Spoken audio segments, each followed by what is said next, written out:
to Jonathan Taylor. Huge hole. He's at the 30. He's going to go. 10, 5, touchdown. Jonathan Taylor made a man miss the line of scrimmage and then runs it into Pater for a one-handed INT. Are you kidding me? Kenny Moore. What a play by Nyheim Hines.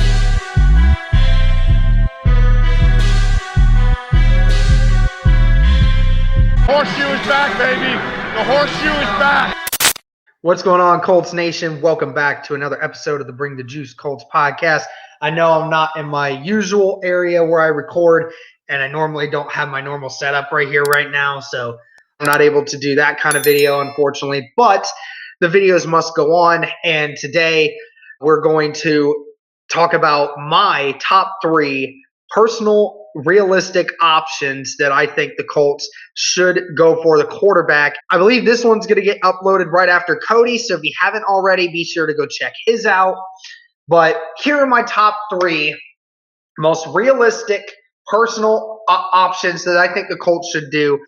So I think the number one thing that everybody in Colts Nation is talking about right now, and I think that should be the way we're approaching it, is Matt Stafford. Right now, it's sounding like Matt Stafford is actually trying to come to Indianapolis. It sounds like that's one of his favorite destinations. And this one makes the most sense, right? You got a 32-year-old quarterback. He's a veteran, but he still has some good years left in it. He's a tough guy. I mean, he's battled through a lot of injuries in his day. He's that kind of guy. We love that about him. And he's got all the physical tools and the mental tools that you need in a quarterback that Frank Reich and Chris Ballard fall in love with. He's got great arm strength. He's got a good, accurate arm. He's a very smart, intelligent quarterback. And like I said before, he's tough. And, regardless of what kind of contract you want to give him, he's not going to get a long-term deal for $150 million. That's not what Matt Stafford's going to get paid. So ultimately, I think that's one of the most realistic options that the Colts can go for. And I think it's one that they should pursue. So that's number 1. Number 2, and that is Colts pursuing Sam Darnold. The reason I go for Sam Darnold in this case, you wouldn't have to give much to the Jets, right? Because they got the number 2 pick.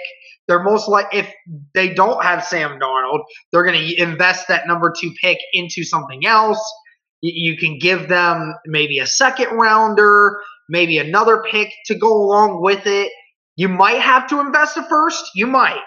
But it's one of those quarterback options where you don't need to invest as much into him as somebody like a Matt Stafford. So you wouldn't have to invest as much. And not to mention, Sam Darnold is younger.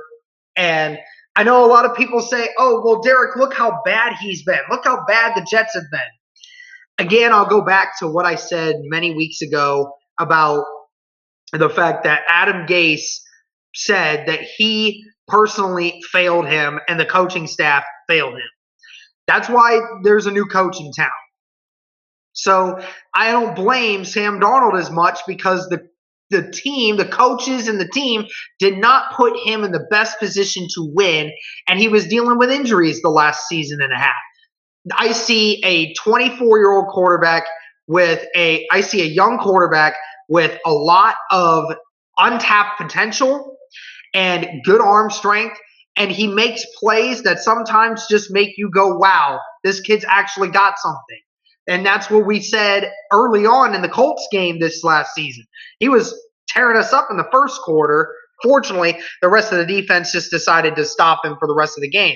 But there were multiple games this season where Sam Darnold had some really good plays. He has to just fit in the right system. And I think with Indianapolis' system, also with the fact added that you would not have to do as much trade value to get a guy like Sam Darnold, that's another option. So that's option number 2. The third option is going to be a tie because I'm that close and I really don't know which one to really pick. So I'll kind of dive into both real quick. That's number 1, trading up for a quarterback in the draft. The other one that's tied with it is signing Dak Prescott. I think that Indianapolis would trade up into the draft this year because, it's a little different this year. right? The Colts roster is almost pretty much complete, right? Like the Colts don't need many more pieces to make them Super Bowl contenders. They don't have very many pieces left that they truly need, right? They got a great offensive line. They got a decent defensive line. You have Buckner and Grover Stewart in the middle. Just the edge rusher and the tackle position is the one thing you really need to work on, right?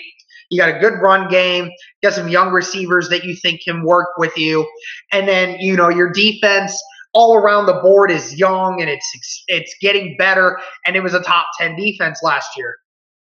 Ultimately, it's just going to be one of those things where do you get the right quarterback that elevates you? And do the Colts have someone in mind that they're worth trading up into the top 5 potentially to get? I don't know. And that's another thing where this is a little lopsided for me because, I would think that Ballard would want to do that. But then again, I don't know Chris Ballard. Maybe he doesn't want to give up, 2 first-rounders, a third-rounder, maybe even more to move up into a first round, up that far to go and get something. Because when you're at 21 and you got to move into the top 10 or top 5 even, that's a lot of draft capital that you're giving up. And we know Ballard loves his draft picks. So that's an interesting one. And another reason why I like the Dak Prescott option is because, again, you wouldn't have to give up any draft capital. You wouldn't have to give it up. He'd be a free agent. You could bring him in. But the only issue you'd have is the contract, right? There's pros and cons to both of these options that weigh evenly. You're either going to give up draft picks to go and get your guy in the top 10 or top 5, or you give up a crap ton of salary cap to bring in one guy, but you get to keep your draft picks, right? So it's one of those situations where both of those fit hand in hand for me as the top 3 option for the Indianapolis Colts. So number 1, trading for Matt Stafford. I think that makes the most logical sense given Matt Stafford's experience, ability to still play multiple years, and his just willingness to compete. And I think that's what gives the Colts the best shot at this moment that's realistic. Second option, Sam Darnold. It's realistic because he's young. Jets have leeway to trade him if they want to. You wouldn't have to give up as much if you were doing Matt Stafford. It just makes sense. And then the third one was a tie between either signing Dak Prescott. You might have to deal with some salary cap issues, but you don't have to give up draft picks, or you trade up into the first round to get your quarterback that you want of the future. But then again, you'd be giving up a lot of draft capital for this year, next year, maybe even the following years to come. I don't know. But you would also do it for less money. So that's my top 3 options, guys. Let me know what you guys think of some of the top 3 options. What do you think? What's your favorite? What do you think we should do instead? Honestly, I think the Rodgers thing probably won't end up happening just because I just don't know about Aaron Rodgers and his commitment to Green Bay. He said he wants a new contract. Whether or not Green Bay wants to pay him that contract, I don't know. And then obviously Deshaun Watson's not realistic. That's why it's not on this list. I mean, it's if it was my dream scenario, then yes, Deshaun Watson would be on here.